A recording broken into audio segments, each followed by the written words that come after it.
இந்த பையன் கிளாஸ்லயே சிகரெட்டை பத்த வைக்க பார்த்த டீச்சரும் சாஹேல் கிளாஸை விட்டு வெளியே போ அப்படிங்கிறாங்க. இந்த பையனும் உங்களுக்கு பிடிக்கல நீங்க வெளியே போங்க நான் போக முடியாதுன்னு சொல்லிடுறான். பக்கத்துல உட்கார்ந்து இருந்த பொண்ணு இது ஒன்னும் வீடு கிடையாது இது ஸ்கூலு அப்படின்னு சொல்லிட்டு சிகரெட்டை கீழே புடுங்கி போட்டுறான். உடனே இவன் ஃப்ரெண்ட்ஸுங்க எல்லாம் இருந்துட்டு சாஹேல் உன்னையே ஒருத்தி எதிர்த்து பேசிட்டான்னு சொல்லி ஏத்தி விடுறாங்க. உடனே இந்த பையன் வந்துட்டு என்னடி ஓவரா பண்ற அப்படின்னு சொல்லிட்டு இந்த பொண்ணை பார்த்து கேட்க இந்த பொண்ணுக்கு கோவம் வந்து யாரை பார்த்துடா டீன்னு சொன்ன அப்படின்னு சொல்லிட்டு அந்த பேனாவை எடுத்து தூக்கி எறிய அது பாத்தீங்கன்னா உட்கார்ந்து இருக்க டெஸ்க்லயே வந்து கரெக்டா குத்துதுங்க.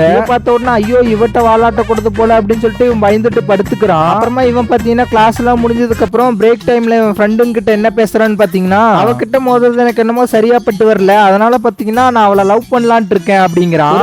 ரெண்டு வாங்க நம்ம பிரச்சனையும் சால்வ் ஆயிரும் எனக்கு கேர்ள் ஃப்ரெண்ட் கிடைச்சிரும் அப்படிங்கிறான். அதனால இவங்க எல்லாம் சேர்ந்துட்டு ஒரு பிளான் போடுறாங்க அந்த பொண்ணு கிட்ட எப்படி ப்ரப்போஸ் பண்ணலாம் அப்படின்ட்டு. அப்புறமா கொஞ்ச நேரம் கழிச்சு இந்த பையன் அந்த பொண்ணு கிட்ட தனியா இருக்கும்போது பேசலான்ட்டு போறான். அந்த பையன் அந்த பொண்ணுக்கு பாத்தீங்கன்னா கோல்டு காஃபி வாங்கி கொடுத்துட்டு கல்ல நடந்த பிரச்சனையை நான் மறந்துடுறேன் பைதவே நீ ரொம்ப அழகா இருக்க அது மட்டும் இல்லாம எனக்கும் ரொம்ப உன்னை பிடிச்சிருக்கு நம்ம ரெண்டு பேரும் இன்னைக்கு ஏன் வெளியே போகக்கூடாது அப்படின்னு சொல்லிட்டு கேக்குறான். இந்த பொண்ணு தேங்க்ஸ் ஃபார் த கிஃப்ட் நீ எனக்கு ஒண்ணு கொடுத்தில நானும் உனக்கு ஒண்ணு கொடுக்குறேன் அப்படின்னு சொல்லிட்டு அங்க டெஸ்க் கடியில இருந்த புக் எடுத்து இவன் மண்டையிலே ஒரு போடு போடுறா. அடுத்து என்ன போறதுங்கிறத பார்ட் 2ல பாப்போம். பார்ட் 2 என்ன கமெண்ட் செக்ஷன்ல பார்ட் 2 கமெண்ட் பண்ணிட்டு அப்படியே நம்ம சேனலை ஒரு சப்ஸ்கிரைப் பண்ணிக்கோங்க ஃப்ரெண்ட்ஸ். By by.